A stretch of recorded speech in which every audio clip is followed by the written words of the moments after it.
마가복음 5장. 예수께서 바다 건너편 거라사인의 지방에 이르러 배에서 나오심에 곧 더러운 귀신 들린 사람이 무덤 사이에서 나와 예수를 만나니라.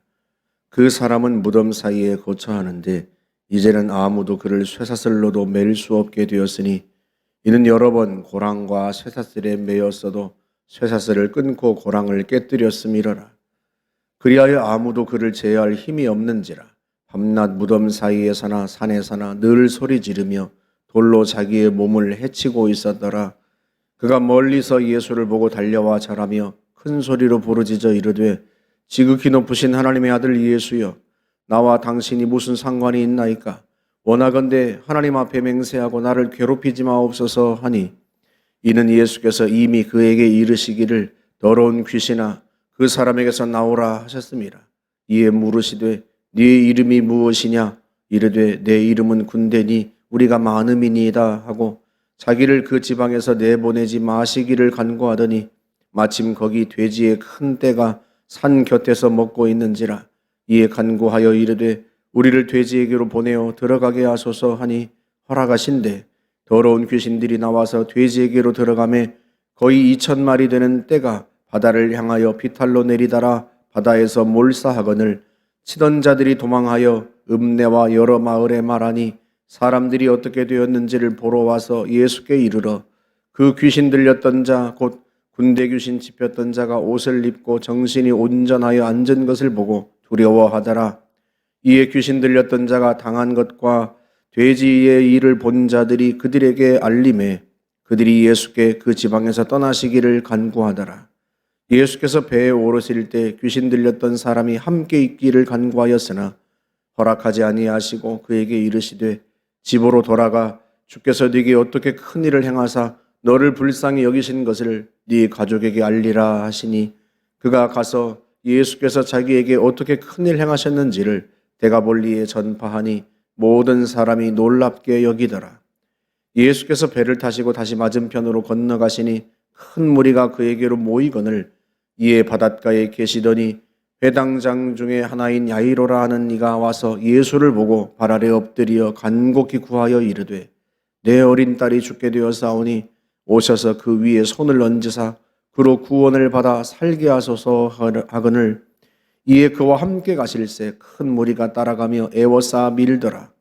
12해를 혈루증으로 알아온 한 여자가 있어 많은 의사에게 많은 괴로움을 받았고 가진 것도 다 허비하였으되 아무 효험이 없고 도리어 더 중하여졌던 차에 예수의 소문을 듣고 무리 가운데 끼어 뒤로 와서 그의 옷에 손을 대니 이는 내가 그의 옷에만 손을 대어도 구원을 받으리라 생각함일러라.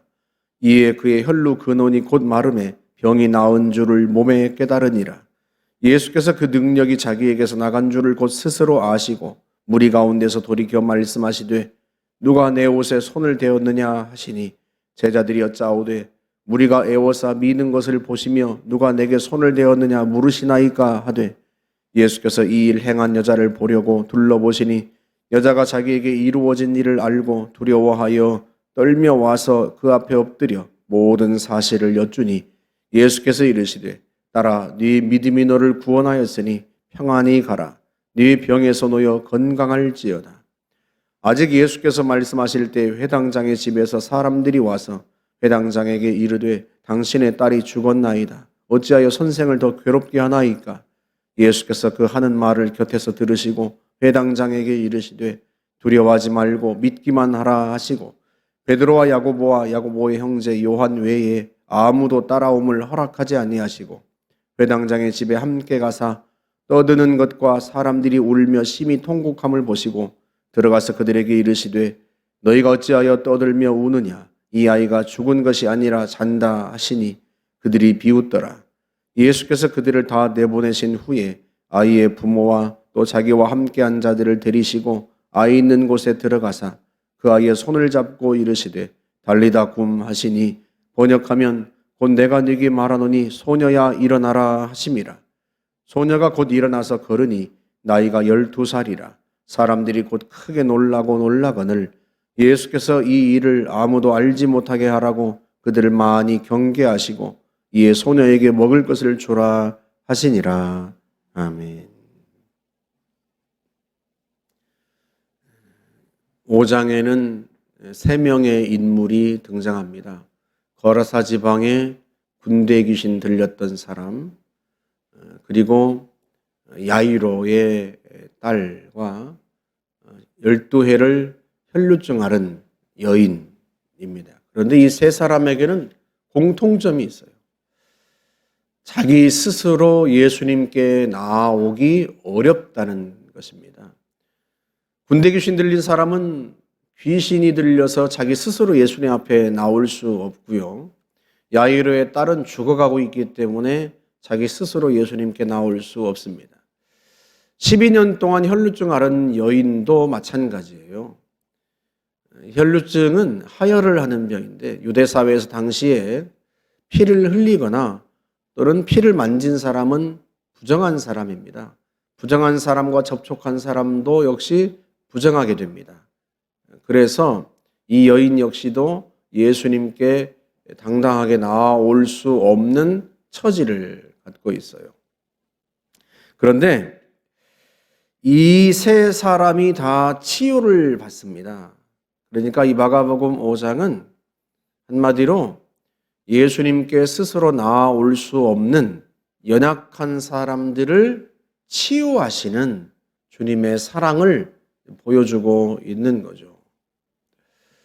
그런데 이 세 사람을 치유하시는 그 과정이 각각 달라요. 군대 귀신 들렸던 사람은 자기가 스스로 예수님께 나아올 수 없기 때문에 예수님이 그를 찾아가십니다. 누가 요청한 것도 아니죠. 그런데 예수님께서 폭풍 치는 바다를 뚫고 가셔서 그 사람을 치료하십니다. 배에서 내리자마자 그 군대 귀신을 향하여서 주님이 명령하셨다고 오늘 본문에서 말씀을 하죠. 그리고 이 군대 귀신 들린 사람을 치료하신 후에 다시 배를 타고 맞은편으로 건너오십니다. 그러니까 이 한 사람 치료하시려고 주님께서 거라사 지방을 배를 타고 건너가신 건데 그 폭풍 치는 바다를 뚫고 가셔서 이 사람을 치료하신 거죠. 야이로의 딸은 죽어가고 있기 때문에 직접 예수님께 나올 수 없어요. 그래서 그 아버지가 대신 나와서 예수님께 간청합니다. 그 간청을 듣고 예수님이 친히 가셔서 치료하시죠. 그런데 이 혈루증을 앓은 여인, 12년 동안 하혈을 하고 피를 흘리는 이 여인을 치료하시는 과정은요, 특이해요. 이 여인이 직접 예수님께 나와서 간청한 게 아닙니다. 이 여인이 몰래, 그것도 예수님도 알 수 없도록 몰래 뒤로 살짝 다가와서 예수님의 옷자락에 손을 댄 것 뿐입니다. 그런데 그때 예수님의 능력이 빠져나가서 이 여인을 치료합니다. 보통 예수님께서 누군가를 치료하시는 과정을 보면 반드시 그 사람과 대면하세요. 그 사람과 눈을 마주치고 대면하고 대화하시고 선포하시고 그런 치유의 과정이 있어요. 그런데 이 여인과는 예수님이 대면하시는 게 아니에요. 선포하신 것도 아니고요. 대화를 나누신 것도 아닙니다. 그냥 몰래 살짝 이 여인이 예수님의 옷자락에 손을 대었는데 예수님의 능력이 빠져나간 거예요. 예수님의 능력이 빠져나간 다음에 예수님께서 멈추시고 누가 내 옷에 손을 대었느냐 물으시죠. 사실은 이런 경우는 없었어요. 게다가 오늘 본문에서 많은 사람이 에워싸 밀었다고 그렇게 말씀을 하죠. 그래서 오늘 24절에 보면 큰 무리가 따라가며 에워싸 밀었다 이렇게 표현하는데, 그러니 예수님의 옷자락에 손을 댄 사람이 한두 사람이겠습니까? 그럼에도 불구하고 예수님의 능력이 빠져나가서 치료한 사람은 이 여인뿐이에요. 예수님께서 누가 내 옷에 손을 대었느냐 물으시니까 제자들이 황당하다는 듯이 예수님께 말씀을 드리죠. 무리가 에워싸 미는 것을 보시면서 누가 내 옷에 손을 대었느냐고 물으시는 겁니까 지금? 뭐 이렇게 말하는 거잖아요. 많은 사람이 에워싸 밀면서 예수님의 옷자락에 손을 대었을 텐데 아니 누가 옷자락에 손을 대었느냐니요. 제자들이 반문하는 거예요. 그런데 이 여인만 치료받습니다. 주님께서 이 사건을 통해서 우리에게 무엇을 말씀하고 싶으신 걸까? 여러분 먼저 이 여인의 처지를 한번 생각해 보세요. 종교적으로는 부정한 병이고요. 사회적으로는 격리되는 병입니다. 다른 사람을 부정하게 만드니까요. 게다가 늘 하혈하는 이 병을 생각해 보면 그 당시에 의사들이 거의 남자라고 하는 것을 감안할 때 이 여인이 얼마나 큰 고통을 받았을지 짐작할 수가 있습니다. 그래서 26절에서는 많은 의원에게 많은 괴로움을 당했다 이런 표현을 써요. 그럼 어떻게 의사에게 괴로움을 당합니까? 의사는 괴로움을 치료해 주는 사람이죠. 그럼에도 불구하고 많은 의사에게 오히려 많은 괴로움을 당했다 이런 표현을 씁니다. 게다가 가진 것도 다 허비하였다. 그리고 오히려 병은 더 중하여졌습니다. 그러던 차에 예수님의 소문을 들은 거죠. 그 소문을 듣고 예수님께 가까이 온 거예요. 그런데 이 여인은 예수님께 가까이 오긴 하지만 예수님 앞에 나서서 나를 치료해 주십시오 하고 당당하게 말할 수가 없어요. 왜? 부정한 병이기 때문에 사실 누군가가 이 여인을 알아차리고 냄새도 얼마나 많이 났겠어요? 수척하고 헬쓱하고 핏기가 없는 누군가 옆에서 아줌마 하고 소리만 쳐도 아마 그 자리에 털썩 주저앉을 판이에요. 그러니 이 여인 보고 예수님 앞에 당당히 나서서 나를 고쳐주십시오 하고 말하라. 그러면 이 여인이 그렇게 할 수 있겠어요? 그렇게 할 수 없어요. 그래서 생각한 게 내가 예수님의 옷자락만 살짝 만져도 나을 거다. 그 믿음을 가졌다는 거예요. 그리고 실제로 그렇게 합니다. 그때 예수님의 능력이 빠져나가요. 여러분 믿음이라고 하는 것은요. 천편일률적이지 않아요. 다 이만큼 해야 이게 믿음이다. 성경은 그렇게 말하지 않습니다. 다만 내가 할 수 있는 만큼 최선을 다하는 거예요. 주님은 우리의 한계를 아십니다.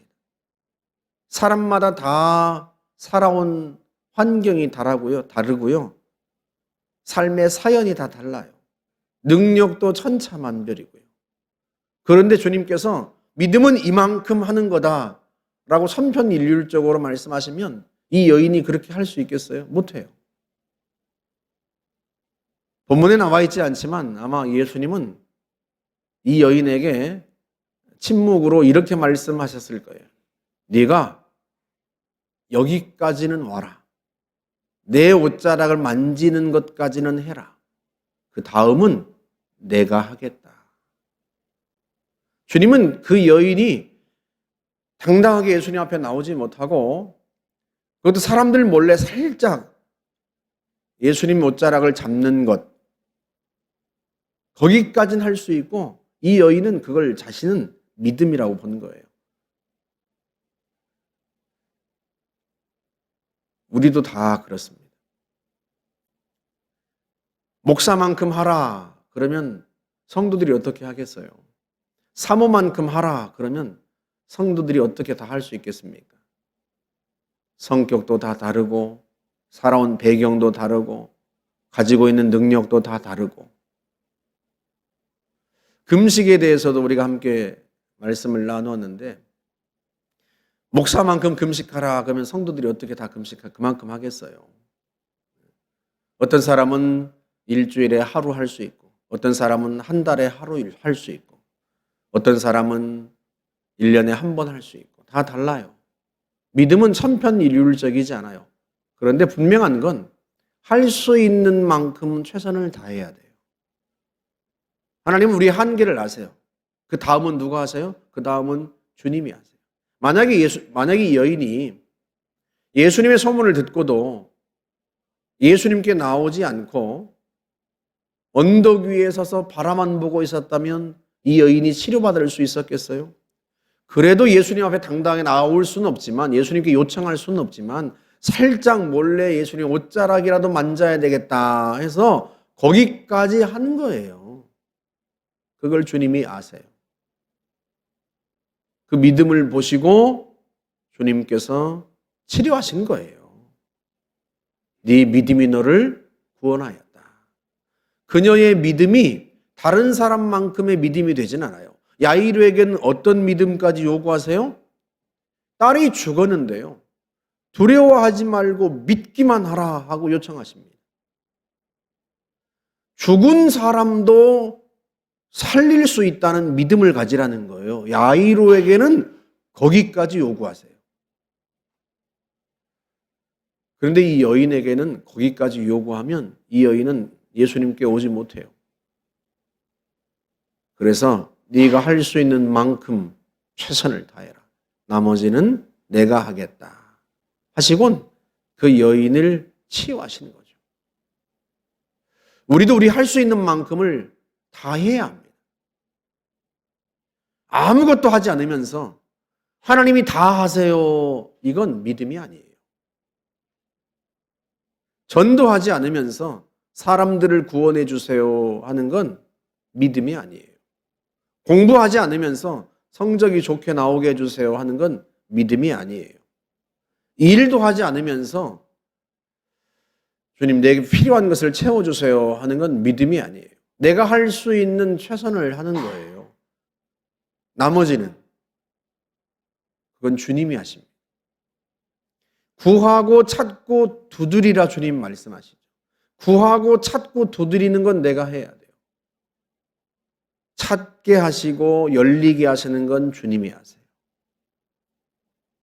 우리가 어제 여호사밧 왕의 이야기를 함께 잠깐 보았습니다만, 모압, 암몬, 아람 연합군이, 에돔 연합군이 유다를 쳐들어왔을 때 이들을 상대할 힘이 없어요, 유다에게는.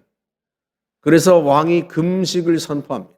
전쟁을 앞두고 금식을 선포한다는 것 자체가 어리석게 보이지만 이 적들을 상대할 힘이 없기 때문에 하나님 앞에 금식하며 하나님의 은혜를 구하는 거예요. 하나님의 능력으로 물리쳐달라고 구하는 거예요. 그런데 하나님이 뭐라고 말씀하세요? 전쟁터로 나가라. 레위 사람 야하실이란 인물을 통해서 하나님이 말씀하시는데 전쟁터로 나가라 그러십니다. 이 싸움은 너희가 싸울 것은 없다. 이 전쟁은 너희에게 속한 것이 아니라 여호와께 속한 것이다. 그러나 어떻게 하라? 전쟁터로 나가서 적을 마주하라. 그렇게 말씀하세요. 이길 수 없다고 처음부터 전쟁터로 나가지 않으면 하나님의 역사를 어떻게 보겠어요? 이들이 전쟁터로 나갑니다. 전쟁터로 나가서 적들을 향해 나아갑니다. 그때 하나님께서 역사하셔서 적들을 치십니다. 전쟁터로 나가는 것은 백성들의 몫이에요. 금식하고 힘이 없지만 전쟁터로 나가는 것, 거기까지는 백성들이 할 일이에요. 나머지는 주님이 하십니다. 믿음은 내가 할 수 있는 최선을 다하는 거예요. 모든 사람에게 똑같은 분량을 요구하지는 않으세요. 다 각자의 분량이 다르기 때문에. 그러나 할 수 있는 최선을 다하는 겁니다. 그리고 그 나머지는 주님이 하세요. 주님은 오늘도 우리에게 그걸 요구하십니다. 우리의 삶의 현장에서 공부하고 일하고 전도하고 고객을 만나고 노력하고 최선을 다하고, 그러나 내 힘으로 안 됩니다. 내 능력으로 안 됩니다. 주님이 하셔야 됩니다.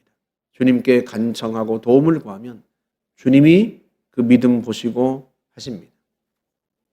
저와 여러분의 인생 속에서 모두가 똑같은 분량으로 행할 수는 없지만 우리가 할 수 있는 최선을 다하여 그 믿음 보여드리고 주님께서 그 믿음을 통해 역사하시고 우리의 인생 속에 놀라운 일을 행하시는 것을 다 경험하시기를 주의 이름으로 축복합니다. 함께 기도하겠습니다. 좋으신 하나님 감사합니다. 우리가 부족하고 연약하지만 주님 앞에 은혜를 구하며 우리의 삶의 현장에서 우리의 일과 우리의 비전과 우리의 꿈과 우리의 목표와 맞닥뜨립니다. 우리의 장애물과 맞닥뜨립니다.